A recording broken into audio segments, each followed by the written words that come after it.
Hello, it's Dawn Michelle and welcome back to my channel. Today we're gonna do what's in my fall basket, which is this ginormous basket of decks I have right here, along with a few others that are in various places around my office. So just a really quick note that we will not be seeing any of my spooky season decks because they have their own basket, and I will be doing a separate collection video just for those. So as you may know, I have 4 seasonal baskets that are actually quite large now that sit on my main bookshelves in my office. And in those baskets, I have the decks that really heavily resonate with one of the 4 seasons. I do have decks all throughout my office as well. So they're on various bookshelves. I have some in storage. I have them in other rooms in my house. But for the most part, these are the decks that live in my fall basket. Again, along with a few others that I feel really resonate with the fall energy, but they happen to live in other places. So I have a lot of decks, so let's go ahead and jump in. I will share my bags just because I get a lot of comments, people that like to see the bags. I do make all my own bags with the exception of a few special decks that get bags from other creators. The first deck that I have here is the Tree Spirits Tarot. Hopefully I will be able to remember the names of all of these decks. I do know what's in all my bags, which I get that question a lot too, and that's partially because I spent a lot of time picking out the fabric for them.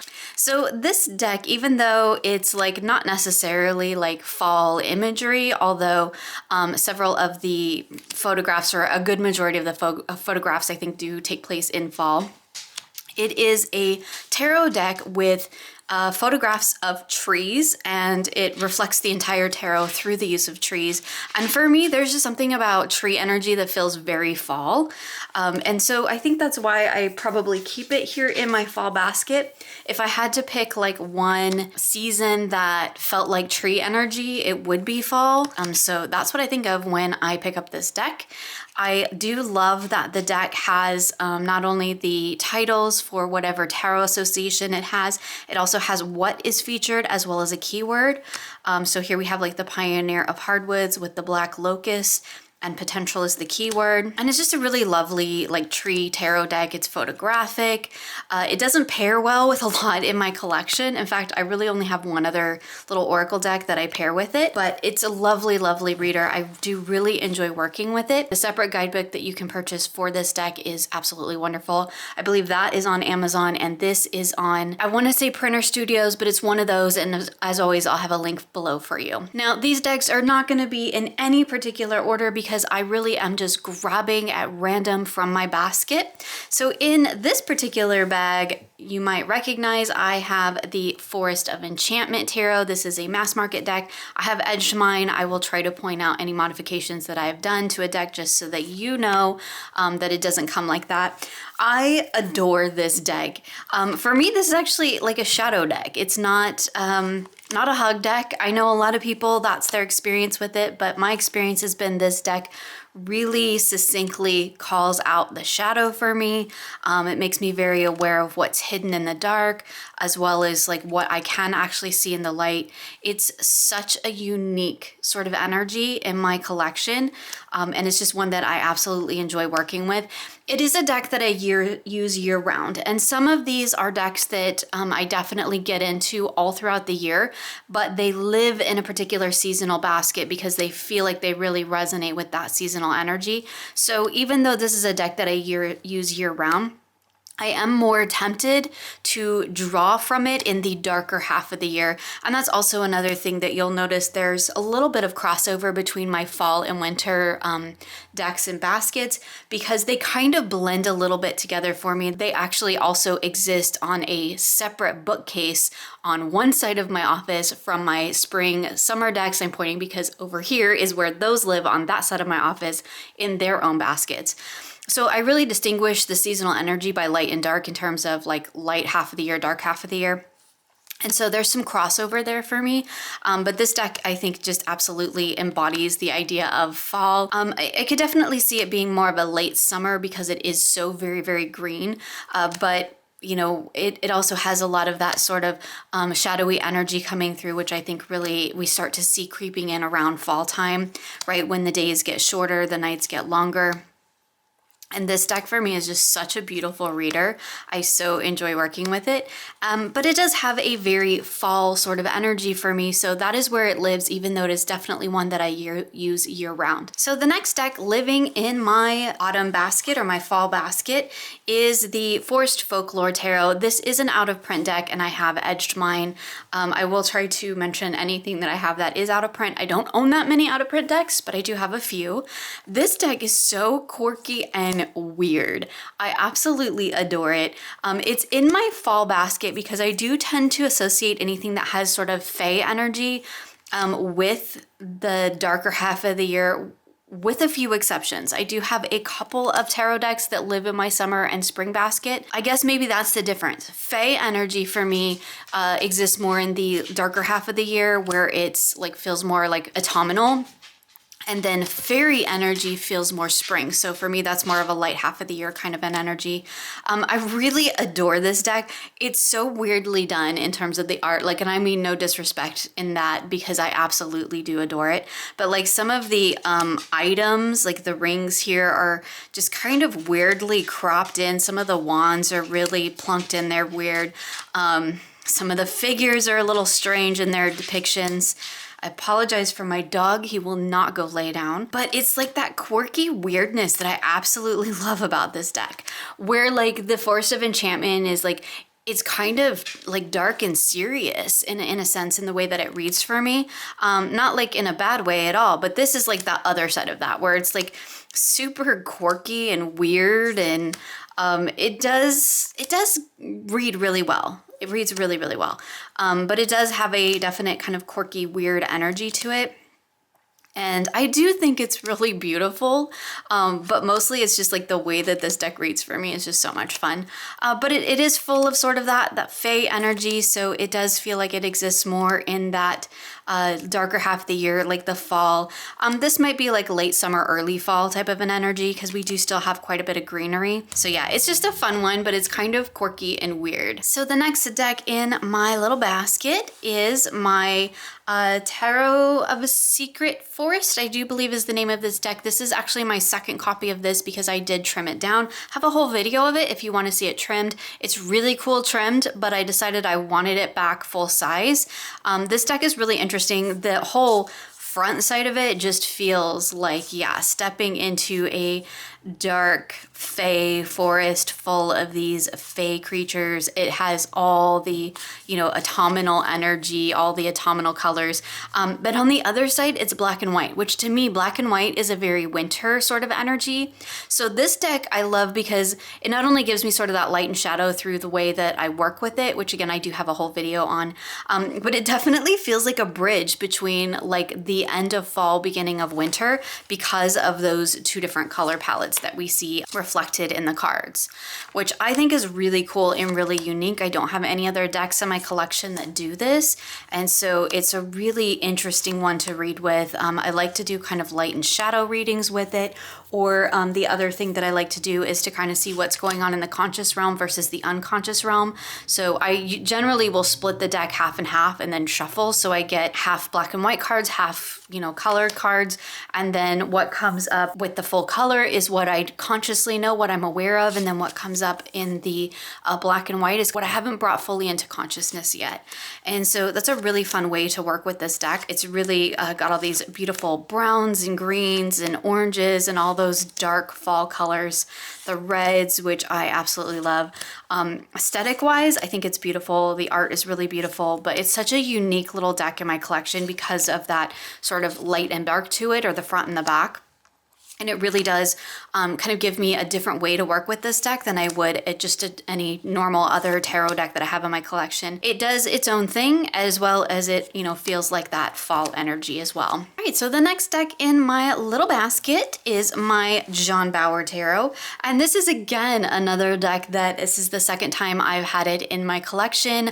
Again, another deck that I trimmed and replaced because I wanted it back with the borders. I have edged mine. The thing is that I took all of the titles off, or the symbols off the top and made it a completely intuitive deck. And I worked with it like that for a really long time, and it was really, really amazing. But then I was doing some very specific fairy tale work, and I wanted to pull in the tarot association. So I ended up repurchasing it and then leaving it so that I could specifically use the tarot associations along with the artwork. But it does work beautifully both ways. It's a gorgeous intuitive deck if you just want to tie into the imagery. But again, for that specific work, I was using the tarot associations on top of it. Again, fall energy, like fall color palette here. It's just absolutely beautiful. Also, fall is a time that I tend to associate with fairy tales as well. I think really summer to fall, probably that comes down to, you know, something to do with probably reading stories to my kids. This deck has, you know, fae and trolls and things like that, so it definitely exists in that space, and it's such a beautiful reader in that way. So yeah, John Bauer definitely makes me think of fall time and like fall time fairy tales. So another deck that is really similar to the John Bauer is the Arthur Rackham, or I think this one is just called the Rackham Tarot. Again, I have edged mine. This is like a phenomenal deck as well. To me, it sits a bit more in the shadow energy than the John Bauer does, although it's really interesting looking at them back to back like this. This almost feels like, probably because of the borders, it feels like it has almost a little bit of a lighter color palette. But to me, this deck reads really shadow. So it really dives into the sort of undercurrent of things. It does a really good job at emotional undercurrent and the way that I work with it. And again, I think that's a really interesting fall energy, because like we're starting to slow down in the fall. We're starting to go more inside, more within. And I feel like we get more time for kind of sitting in that reflective energy. Again, fairy tales also, like it's the Rackham, so like it's full of beautiful fairy tale imagery. But I feel like during this time, like again, this would be kind of maybe a mid to late fall in terms of like the energy of it, where we're really starting to sink inside, starting to kind of get into that hermit in the cave energy where we're just gonna go within. And so the John Bauer feels a bit more balanced. This feels like it fully goes on into the shadow. Which I love, because it's not necessarily how it's meant to be read, but that is definitely how it works for me. And it's a gorgeous, gorgeous reader in that way. And because it's getting into fall, the sun is going in and out of the clouds, so that's probably completely messing up my video lighting, and we're just gonna run with it because we're doing a fall video and we're gonna have fall lighting. All right, so the next deck that I have here is Midnight Magic. This is the deck that I always wanna call the Mushroom Tarot. That is not the name of it. There is another Mushroom Tarot. I have edged mine again, and this is probably one of my favorite fall decks, one of my favorite sort of pip style decks. This to me feels like late fall into winter. So this is kind of like a deck that bridges the seasonal energy for me. And I have several decks that I feel like sit in that space, which I do really love, because sometimes those seasonal energies really, really blend together and they kind of bleed into each other. And it's not always so distinctly clear between one season to another. This deck is amazing. I think it's brilliant. The depictions are brilliant. I love how this creator has taken these mushrooms and have used them in place of all the people. So it's a completely peopleless deck, outside of the little fae fairy creatures that you might see. There's definitely no humans, and I really appreciate that. Although you can still read it very much in a Rider-Waite-Smith interpretation, it's not locked into that. So this type of a deck allows me to really dive into the elemental and numerological, which is kind of my preferred reading style. And I think the artwork is just absolutely stunning. I love the mushrooms, I love the colors, but again, the way that it reads for me is just really amazing. We've got all these little magical touches and elements within the cards as well. And that sort of magical and mundane, I think is really a wonderful energy for fall as well, because there is a lot of magic in fall, but there's a lot of practicality stuff around fall too, right? You have like the changing of the seasons. If you are in school or you have family members who are going to school, right? There's the whole back to school time. It's definitely a transition period, but also there's magic in that too. And I think this deck does a really good job of tapping into that. So the next deck is probably my favorite, or one of two of my favorite pip decks. This is the Cursed Auguries Tarot. At the time I'm filming this deck is out of print, but it does come back every now and then. There are some harsh things in this deck, spiders and like nails through hands and things like that. So if that's like not your thing, kind of creeps you out, you might want to jump to the next deck. Just want to let you know, because I didn't pull anything out. This deck is, I think, really amazing. It is a pip deck, like a straight up pip deck, and it is one of my favorite pip decks. There are two favorite pip decks in my collection, both of which are in this video, and this would be probably like my second favorite, I guess, although it's really tied. I think this is such an amazing deck. You'll see that in the numbered minors, we just get the numbers of things, like the 2 of Wands there. Here's the 7 of Swords, which is these nails. I love working with pip decks. I did a whole like playing with pairs talking about pip decks, so I won't go into that in too much detail. But this is one of my favorites because it is so beautifully illustrated. I love that it does not shy away from the harsh things, and that it really shows the beautiful kind of messy, destructive energy of life. But then when we get to the minored pips, it's very like ordered. And I just find that it does a really good job of balancing those particular energies really well. So I enjoy working with it. Also, like the sun, the moon, and the star are like the most amazing cards in the deck because they are all these skulls, which I think is fantastic. So a new deck that's recently made its way into my fall basket, although like a lot of these decks, I feel like it's one that I could really use anytime throughout the year, but it does have kind of a fall energy, and that's the Steampunk Art Nouveau. Clearly, it's like new enough that it hasn't gotten a bag, but I have done quite a bit of work with it in the little bits that I have had it so far. Still need to edge it. Here's the backs, which feel like, this deck feels like late summer going into fall. I mentioned when I did a member video showing this deck when I first got it, that this deck to me feels like a sort of new D&D, like the D&D that's the steampunk hybrid, you know, like Critical Role style D&D, because it is very steampunky, but there's a total like fantasy D&D-esque vibe to this deck that I'm just so on board for. And it sits in a different space than my Steampunk Tarot, which I do have and love, and that's like, I think that was the second or third deck I ever bought. So I've had that one for decades, and I never bought another steampunk deck because I didn't want anything to replace it. This, however, does not replace it because it sits in a completely different space for me. It is like, yeah, D&D meets steampunk, or like steampunk D&D, which is just absolutely amazing, and I love it. I'm having so much fun with this deck, but it is sitting in my fall basket now because it does feel like, I think because of the richer, deeper colors, it feels like late summer, early fall. And so that's where it's hanging out currently. I don't know if that's where it will always live, but for right now, that's the sort of basket that it's living in, the space it's occupying. Although, like I said, like, is that not D&D? That's D&D, right? Okay. Like I said, it's a deck that I've been using for a lot of different things. Look, it's an automaton. I so wanted to make a fresh cut grass reference there, but I didn't. I refrained. Still mentioned it though, right? Anyway, yeah, I forgot what I was saying because I got distracted by all the cards. I think it's a beautiful representation of that sort of energy, that transition between the summer and fall. Also, like, it does, because it feels steampunk fantasy, it feels like a hybrid of those two energies together, which I think really occupies that space sort of between the seasons, which I do absolutely enjoy. Another long-time deck in my collection that has lived in my fall basket for several years now, and this is the Wooden Tarot.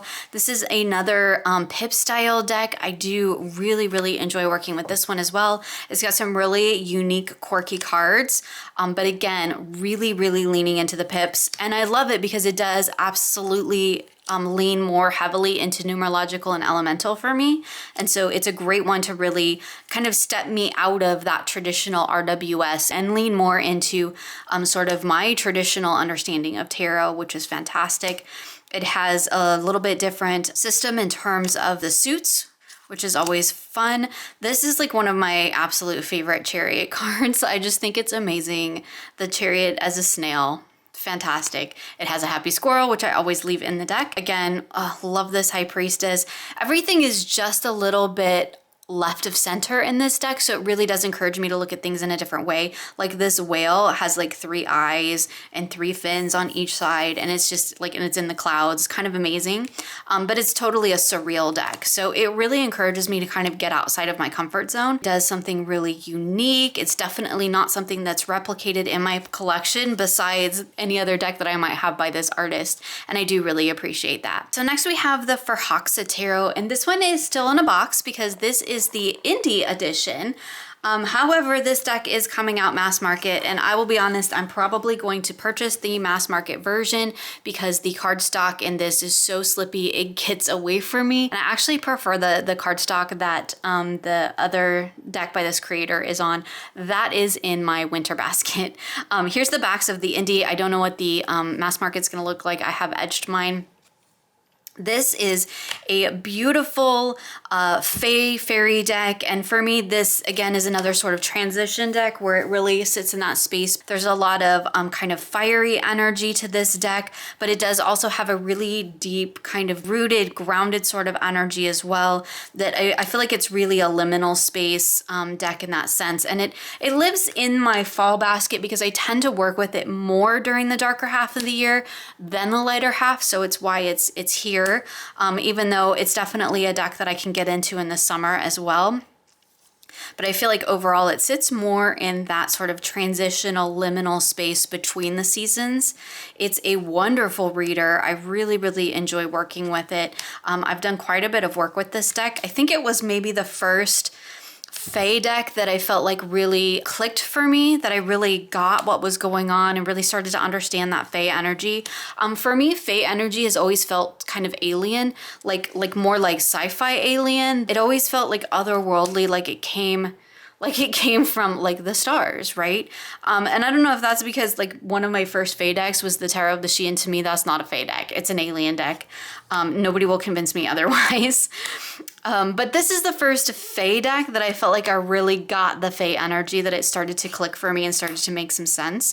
And so like it's gonna always probably have a special place in my heart and in my collection for that reason.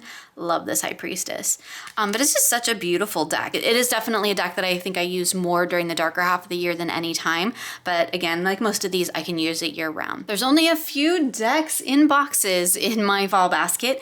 And the Hush Tarot is one of them because the box really doesn't bother me on this deck. And in fact, I guess maybe I kind of like it because it's still living in it. So here's the backs of the Hush Tarot. This to me is definitely an autumnal deck. It feels like the moment when things start to die, when the green starts to fade to brown, when the leaves start to turn and fall. And it definitely goes into the winter in terms of like the decay and the destruction, which I think is absolutely phenomenal. It's, again, it feels a little bit otherworldly, a little bit Fae in that aspect as well. But for me, this deck really dives into the sort of decay energy, the release that comes through this darker half of the year when you're kind of like shedding all of those things that have kind of accumulated throughout the first half of the year. And we're going to shed that and let it go and kind of prepare to get a little bit vulnerable, a little bit naked during the winter months. I guess that's kind of how I see the winter months, like a snake shedding its skin. And then we're going to move into that internal wintry time where we're going to do that deep reflective work. But in the meantime, like there has to be that transition between. And that's what this deck is. It's like a liminal space transition energy, but it's a very specific energy of the time when everything starts to die, when decay starts to set in. And I think it's amazing. I don't have a lot of decks that I feel like really sit in this sort of an energy. And so this one feels very unique in my collection. So I've really enjoyed getting to know it in that way. I really wish the sun would make up its mind whether it's going to be out or not. Another long-term favorite in my collection, this is the Modern Spellcasters Tarot. Again, I have edged mine. I edged the Hush Tarot too. I forgot to point that out. This deck is, I think I showed it in my gamer decks video because to me this is like World of Warcraft. Like until I get a World of Warcraft deck, this is gonna be it for me. But it's not just that. I've had this deck for many, many years. I think it's a really underrated deck. I think the name is really unfortunate. Modern Spellcasters is not what this deck is. Like there's nothing modern about it. I do not understand the name. I think it's unfortunate. But this deck, I think, does some really amazing things with individual cards. It definitely has a very deep, earthy, sort of pagan energy to it. It's magical without being witchy, which, I mean, I don't have a problem with witchy decks, but I do like having decks that kind of sit in a different sort of space than the rest of my witchy decks. It can be magical without being witchy. That's what I'm trying to get at. The thing that this deck does is the wands and the swords are swapped elementally. So you can see here's the Ace of Swords and it is surrounded by fire. I know that trips a lot of people up. I just read it however I would read it because I read it numerologically and elementally. So Ace of Fire, it's fine with me. It works.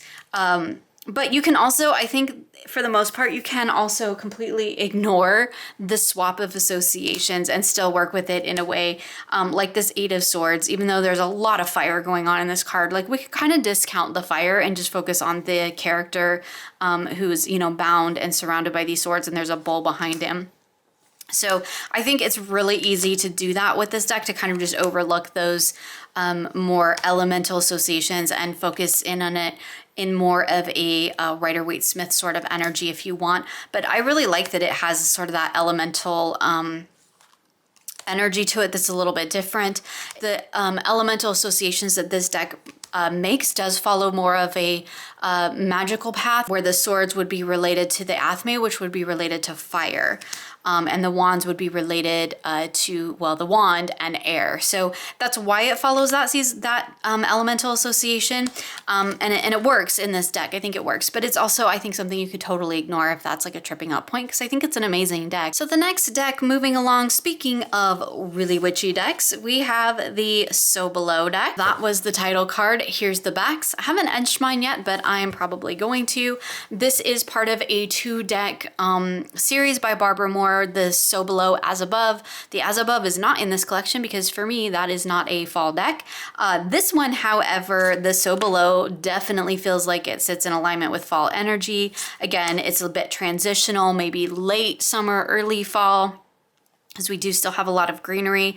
Also, again, blending in that magical and the mundane, because in every card we have some little magical creature, whether it's like fairies or salamanders or gnomes, or I think there's mermaids, if I remember correctly, or little water nymphs. It's a beautiful deck. I really, really enjoy working with it. It's very mundane. For me, it leans way more into the mundane, but it just has that hint of magical that reminds me that like there is magic in the mundane too. And I do really appreciate that. And again, that's a very fall energy for me, that finding the magic in the mundane. Anyway, I love this deck. I think it's amazing. Working our way through the basket, and then I still have more decks. This one here is the Sacred Sisterhood Tarot. Here's the backs, which are very beautiful and feel incredibly fall to me with those burnt orange and reds and yellows, just absolutely amazing. I have edged my deck in a kind of burnt yellow. This deck is really beautiful. It's a very feminine presenting deck, and I think a lot of it is the color palette. Like, look at that. If you can get past the black borders, not past them as in they're bad, but past them so we can see the color. It's full of these beautifully muted, very soft, pleasing color palette, which is one of my favorites. I love these muted color tones. They're just so beautiful. But it definitely reminds me of fall, because it's not like bright, stark color like we get in summertime, but it's not the absence of color like we see in winter. So it's kind of, again, that in between. And you'll notice that's like a key thread with a lot of these decks. I feel like the color palette is really what makes me think of this being a fall deck more so than the context of the deck itself. It's really an aesthetic thing. because I think if this were, the colors were really vibrant instead of muted, I would probably be sticking it in my summer basket. So it's really just a color thing with this one. But again, this is one that I will use year round. It doesn't necessarily mean it is a fall deck, as in I only use it during that time, but it just kind of has that color palette that makes me think of that. And I think it's that color palette is something that I crave in the fall time, like early in fall, because like I'm really done with the overwhelming energy of summer. It's not my favorite season, so I tend to be pretty harsh about it. And it just tends to be overwhelming. Like it's too hot, the days are too long, there's too much sun. I need more quiet, less energy in my life. And so this deck for me is really great when I'm craving that towards the end of summer, beginning of fall, because it feels very calming, very soothing, but also it has those nice muted, kind of darker colors that I really do like to use and see at this time of year. And it's just like when I've been overwhelmed, this is such a great one to pull because it feels so soothing and calming. So the next deck I have in the bright sunshine that's decided to come out again, video is going to be horrible for lighting, is the Ink Witch Tarot. I have edged mine. Now this is the first edition with the extra cards. There is a new edition, and I will be sharing a video very, very soon about that because it's real exciting. I am a huge fan of Eric's work, and I always love to support everything that they do. So I'm like totally on board for the new edition, but I have refrained from getting into it until I can share it with all of you. And in the meantime, I'm just falling back on my old favorite here. Again, color-wise, like this, same as I was talking about with the Sacred Sisterhood, just feels like it sits in that space of I'm done with all the overwhelming energy of summer. This is such a nice deck for kind of that palette cleanser between the seasons where I feel like I just need to take a step back. Also, I think it's brilliantly done. I love what Eric has done with the cards, with the artwork. It follows enough of the Rider-Waite-Smith that I think if you're comfortable with that system, it's going to be perfect for you, but it's not limiting. And I really, really enjoy that about it. It allows me to, again, read in my own way. And it's just like, it's so fall, right? It's so beautiful. There's a few decks in my collection that I'm like, I love absolutely everything you did with every card, and this is one of them. So another also very, very long time favorite in my collection is the Housewives Tarot. I've had this deck for many, many, many, many years, maybe over a decade or more. It's a beautiful mass market deck. I have totally forgotten to say what's mass market and indie. There'll be links below. Just too much to focus on, too many decks. I adore this deck. It's definitely got that sort of cheeky, fun energy to it that I feel like, again, sort of coming out of summer, it just, I kind of need that as well, as well as like the being comforted and the sort of subdued color palette. This also delivers a little bit of that kind of energy in terms of like the vintagey style artwork and the colors, but it has such a fantastic sense of humor. I don't know why my Six of Swords is upside down. That it kind of like, when I get a little bit like burnt out on everything, this is such a great deck to pull. I really, really enjoy it. I've used it for years and years. I absolutely adore pairing it with the Zombie Tarot, which is not going to be in this video because I'm gonna have to do a whole nother video because I just have too many decks. But this one is such a fun one to pair with that. It also pairs really well with the Curious Creatures. Again, also not in this video because to me that is not a fall deck anyway. I did do a whole video on those together. So yeah, the Housewives Tarot, definitely a long, long time favorite in my collection. So another deck that lives in my fall basket, which again is another one that feels a bit transitionary between seasons, and this is the Haindl Tarot.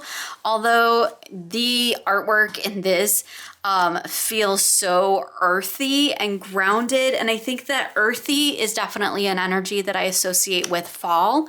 So anything that feels like really deeply ancestral or really deeply rooted into earth practice definitely ends up sitting in this space for me. But it does also kind of have this maybe late summer sort of energy, because I do feel like there's a lot of energy in this deck.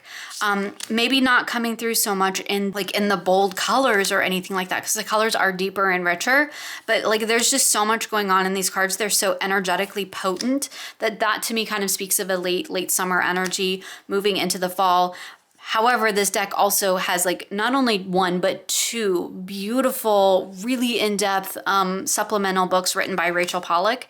So you can like dive into this deck like for a deep study. There's many layers on this deck. There's many associations in each card, and it's just a wonderful one to kind of like deep dive in, get lost in, which to me feels like a late fall into winter, because I think late fall is when I tend to get more into my deeper studies and I tend to focus more on like learning things. Maybe that goes back to a like school time, right? Growing up, going to school in the fall. Maybe that's something there, but it's definitely like an energy that I tend to tap into towards fall, and then definitely even diving deeper into winter. So this one's a beautiful one because it kind of traverses the later half of summer and then into fall and winter for me. Not only just in terms of like the color palette and the artwork, but in terms of the way that I can work with it, the depth that I can plumb with this deck, and the energy that I get in each of the cards. So it's just a gorgeous one to really dive into. Also, this deck to me feels really ancestral, and that's definitely an energy that I associate with fall. So another deck that I've had for many years and often enjoy during the fall, I would say late summer, early fall time, is the Vision Quest Tarot.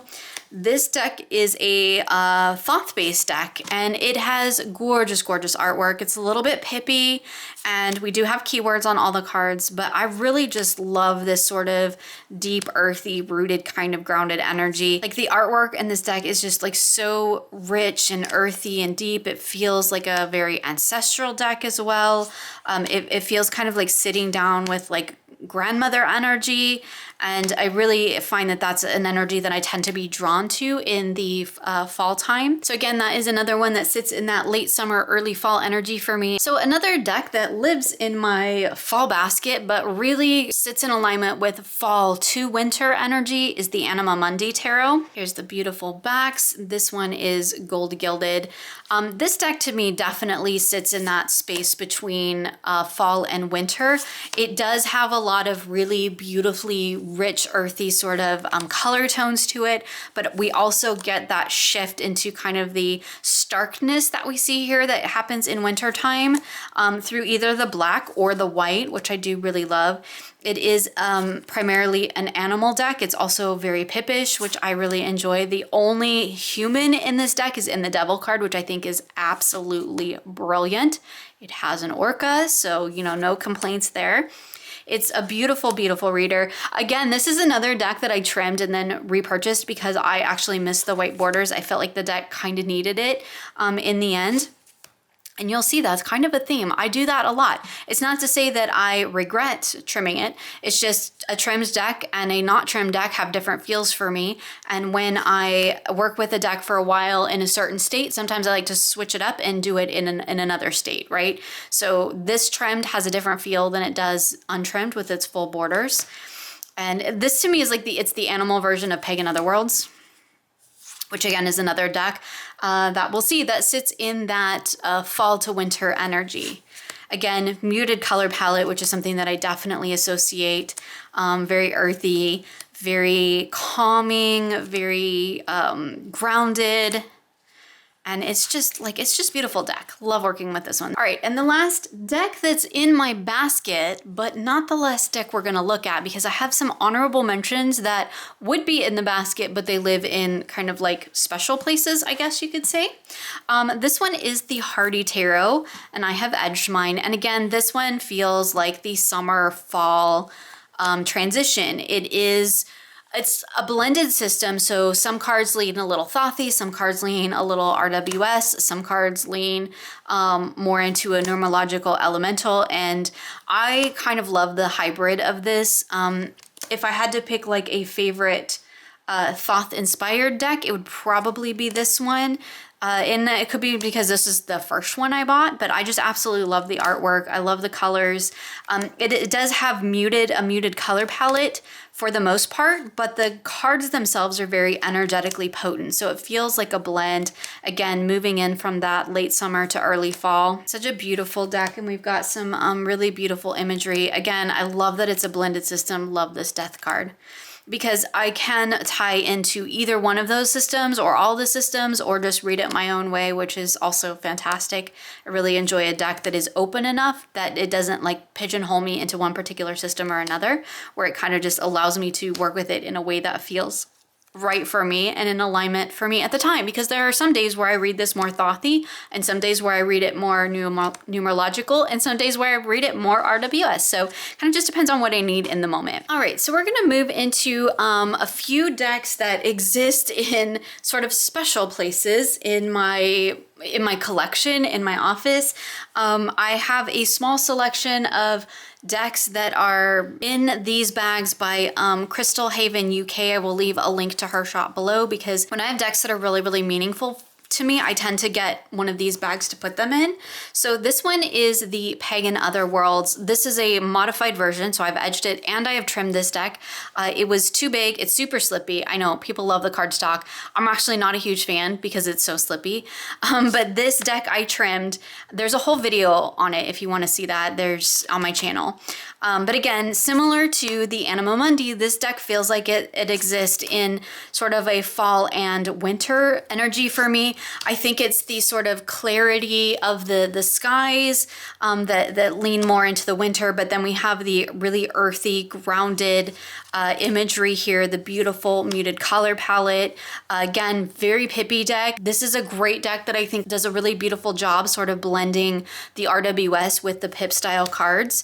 It's phenomenally illustrated. It's such a beautiful reader. Now that my copy is trimmed down a little bit smaller, I can work with it a little bit easier, so that's wonderful, because I think of the sort of muted, a little bit more minimalistic color palette and imagery in this deck too. Actually, the imagery is fairly minimalistic. It just really sits in alignment with that energy. All right, so another deck that really sits in that fall energy for me and is in another beautiful Crystal Haven bag is the Wildwood Tarot. I actually have two copies of this deck. I have this one that's like my reading copy, and then I have another copy that I use for D&D, which I use with my druid. So anyway, this deck to me definitely feels, again, very fall and winter. The color palette is really, the imagery, again, is very, very earthy, very, very grounded and rooted into that sort of pagan tradition. It's absolutely phenomenal. It does have its own system, and I did do the whole year in a Wildwood with this deck last year, which really did help me find my way with it. But I did actually find that like you can still just read it like a tarot. You don't actually have to follow the system. I've done both, because before I learned the system that this deck actually is based on, I just read it like any other tarot deck, right? 10 of Vessels, 10 of Cups. If the keywords resonated, great. If not, that was totally cool. But there's enough here with this absolutely gorgeous artwork that you can dive into that and get your messages that way, even if you don't necessarily know the system. I feel like this is a deck that it's really cool and exciting to learn the system, and it definitely adds like a whole nother layer of working with this deck. But I don't feel like you absolutely need to. And that might be like, I might be the only one in the tarot community who would say that out loud, but I really don't feel like you need to. I feel like you can just read this. Like, this is Chariot energy. That's cool, right? Chariot energy. 4 of Vessels, totally. 4 of Cups energy there, right? 6 of Swords. Yep, totally got it. 10 of Pentacles. I mean, I just don't feel like you have to go into the whole system. That adds a whole nother layer, which is amazing, but I was able to work with this deck without knowing the actual system that was used in its creation, and I was able to read with it just fine. I don't want anybody to feel discouraged in working with this deck because they don't know the system, because in my experience, you can totally work with it without, and it's a beautiful reader either way. All right, let's just do all of my decks that are in Crystal Haven bags first. This will probably be no surprise. This is my Antique Anatomy Tarot. This happens to be the indie edition. There is a mass market edition of this deck out now. I just end up using my indie most of the time. I have all of, you know, a whole collection of Cleric Goodchild decks. This is probably, this and the Cursed Auguries is tied for my favorite pip decks. I absolutely adore this deck. Everything about this deck screams fall to me. Like, it's got that beautiful botanical energy, but then all the skulls and the bones, and like that to me is just gorgeous, gorgeous fall energy. It's like some things are still alive and some things are dead. Totally fall energy, right? Again, this is a deck that I completely use year round because it lives in its own special basket with all my other Cleric Goodchild decks on my altar space. They all live together in their own little home, but it's definitely a deck that I really enjoy working with during the darker half of the year. Funny enough, actually, it's a good spring deck too. So it's a transitional deck. So like spring and fall, I think it really shines during those times because those are very transitional seasons for me, or at least the way that I experience them. And so I think this deck does a really good job of kind of tapping into that energy. I have had several people ask, like, where do you find information on the flowers? The creator has stated many, many times there is no inherent meaning or association in the flowers that are on the cards. Some of them aren't even real. They were created for this deck. So like, that's not an intended layer to working with this deck. However, I think the color is really where it's at. That's just my own personal thought on it. I don't look at the flower and try to figure out which flower that is. I look at the flower and go, that's blue. There's blue there. Look how much blue there is. Look at the black and the green. And so I use the flowers in this deck in terms of their colors, not in terms of trying to figure out a plant association. Although I think there have been some people that have done some deep dive work into trying to figure out the botanicals in this deck. Which is really quite interesting. But the creator has mentioned many times that there is not, and there is no guide for it. That it's meant, you know, I think it's meant to be more of a pop of color against these black and white images. And if you work with color association, it's a fantastic way to dive into that. So another deck that kind of lives in its own little space in my office is the Tyldwick Tarot. And that is because this is a deck that I use a lot for meditation work. The backs are beautiful. It's gold gilded. This is a first edition. There was another edition that came out. I do not know the printing status, but I will definitely look it up and leave it below for you of this deck currently. This deck is all like spaces. So it's all interior and exterior spaces. And it's just a fantastic one for deep contemplation and meditation work. Also path working with this deck is phenomenal. And so that tends to be how I use it. And so it kind of tends to sit like on its own because it's one that I grab when I'm looking to do that kind of work. I will add other additional decks to it. It works beautiful with another deck that I have in this collection video as well.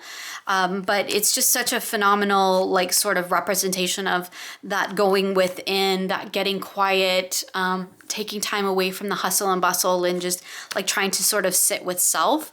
That's what this deck does for me, like incredibly beautifully between these interior and exterior spaces. That's also a layer that you can add to this deck. But like, look at the color palette. I mean, that's like fall in a deck, which is amazing. I love it. So we'll just follow that up really quickly with the deck that I do like to work with alongside the Tyldwick, and this is the Mystic Palette Tarot. This is full on fall color vibes. However, this is a deck that I use year round. It kind of has special significance to me in my practice and in the way that I work with it. I did a whole video on it if you want to see that. Look, here comes the sun again. But like, look at the colors. It's the same colors as the Tyldwick. And so they read really well together. It's kind of an amazing little pairing. Also, like, it pairs really well with my Rusted Lenormand. I mean, total plug there. I am not including Oracle or Lenormand or any other system in this video because we would be here forever if I did, because I have a lot of decks decks that exist in this space. It's such a personal deck for me. There's a whole story behind it. Again, I shared that in a video, but it's just such an amazing reader. I really enjoy working with it. But again, the color palette really speaks to that sort of fall vibe. Everything's like getting dark and kind of starting to kind of move into that decay energy a little bit. And it's just, oh, look at this. Love that Seven of Pentacles. Is one of my favorites. I think this is like his most brilliant deck. And it's just kind of funny because the first tarot deck I ever purchased for myself, I'd gone through that story, was Legacy of the Divine, also by Tarot Marchetti. And like, I didn't really get on board with that one very well, even though I used it for many, many years because I didn't have any other decks. And it's so cool to see this one come into my collection and like be that deck that I wanted Legacy of the Divine to be. So like, I just had to wait for it. I had to be patient. We all had to learn and grow during that time, during those decades. And it's just amazing to have this one now. But again, total fall colors and energies. I love that card too. It's amazing. All right, I have two more decks to share with you. Both of these you have seen in my favorites basket. So I'm not going to dwell on them too much, but I want to just touch upon them real quickly in terms of fall energies. So this one is the Northern Animal Tarot. I adore this deck. I've edged mine. Oh, this one I did actually re-corner round, so I gave it larger corners. I just thought it needed it. This is the first edition, and I totally love it. This is such a fun deck. It's a good mood deck, but also the color palette feels, again, like late summer, early fall, and it's definitely a deck that I'm kind of drawn to during that time, especially when like the summer energy gets to be like a little much, and I'm just like, ooh, I need a break. These little friends, like they come out and play during that time, which I absolutely love. It's like stepping into this fantastic little storybook world, and it's so much fun. But again, I did also talk about it in my favorites basket because that is where it lives. However, if it weren't in my favorites basket, it would be in my fall basket because I feel like it does definitely resonate with fall energy as well. And the last deck that I have to share with you, again, lives in my favorites basket primarily, but I do feel like this deck, the Greenwich Tarot, which is a long time favorite in my collection, I have edged mine.